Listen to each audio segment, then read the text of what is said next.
So staying positive is something that's can be difficult because there's so many things that happen outside of our control, something that we don't control. Like I can't control how other people feel or the circumstances of what's going on a day-to-day basis.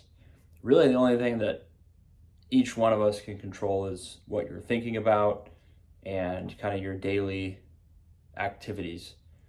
You know, people you can decide if you want to like eat healthy. You can decide if you want to go to the gym. You can decide if you want to maybe read books. You can decide if you want to just be healthy and continue to educate yourself if you want to. If you don't want to, that's kind of a choice, right? And also not making a choice is also a choice, right? You're just choosing to do the same or keep the status quo. And I think so many people get stuck up in that loop where they're just so used to whatever they're doing, and change is very, very difficult. Whether it's trying to go to the gym or trying to eat better or waking up earlier or going to bed earlier or spending less time on your phone or reading a book, studying to maybe learn another language, studying in general, maybe trying to go out and do new activities, to meet new people. Um, Oftentimes it's in our own head. That's not something I'm used to doing, so I'm just not going to do it. And we are the ones that can control that, right? It's totally just how we feel about it. Am I going to remain positive and put myself in new situations, or the comfortable position is to just kind of status quo and do nothing. And that's kind of the world of like trying to sell stuff is just like that. Most people you talk to, if you're trying to get them to switch what they're doing or invest in something or start a new program, their base reaction is going to be, I'm not interested, and maybe talk to me again in 6 months or talk to me again after Christmas. But it's only April or it's only March. You want me to call you again after Christmas? But that's people's normal reaction. They're very hesitant to change. Comfort is what's desired for most people, even when it comes to their own personal life. I'm not talking.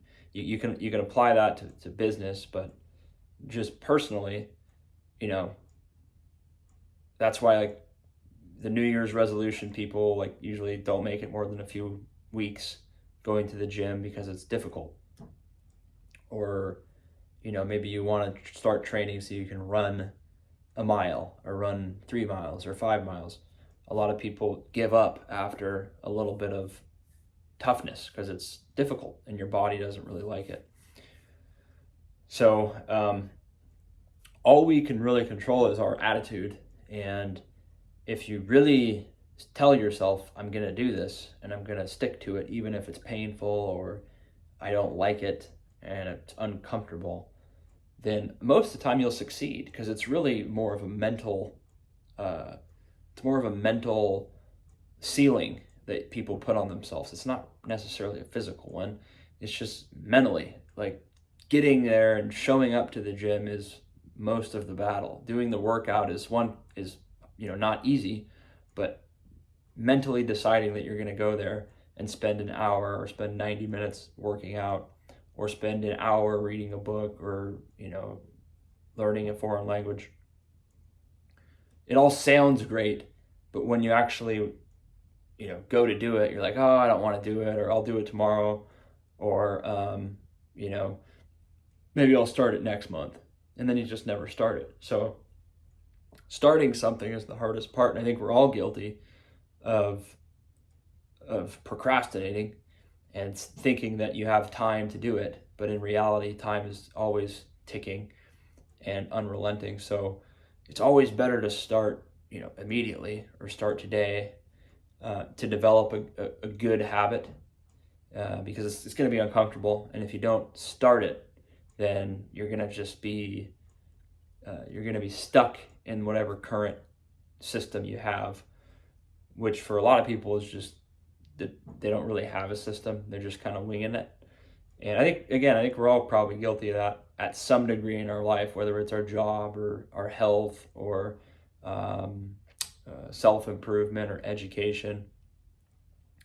A lot of times that you're not even thinking about it. It's like an unknown unknown. There's something called the red car theory, where if someone were to ask you, at your job or whatever, like, hey, how many red cars did you see today? The person would be like, well, I don't know. I was just driving into work. I wasn't really looking for red cars. But if they knew to look out for red cars, then they would say, oh, I saw 6 red cars on the way to work. And, one was a Mazda Miata and the other one was a Toyota Corolla and the other one was, like a Lincoln Navigator. I don't know. But when you put that into someone's head, that now they're aware of it. Now they're looking for it. So that's like the red car theory, where if you're just closed off and you're not really considering that there's other opportunities out there, you don't even know. Like, it's just an unknown unknown. You're unaware that anything else even exists. But if you're looking for red cars, if you're looking for stuff that's out there, you're like, oh, I see that I could potentially do that, or I see that opportunity, and my mind's open to it, and I'm looking for different things, right? So I thought that was an interesting concept, because most people are just kind of on autopilot. Like, they're on tunnel vision. They're doing whatever they need to do today, and then tomorrow comes and they do whatever they have to do tomorrow. But they're not really looking for those red cars, right? They're not looking for, future opportunities, or, how can I better myself today, so that things can be better for me in the future. So I don't know. I thought that was interesting. The red car theory. I think that's what it's called. I remember watching a video on it and thinking it was pretty cool. But anyways, that's just a quick video for today. Let me know what you guys think. If you have comments on it, feel free to subscribe, and appreciate any comments as always. And we'll see you on the next one.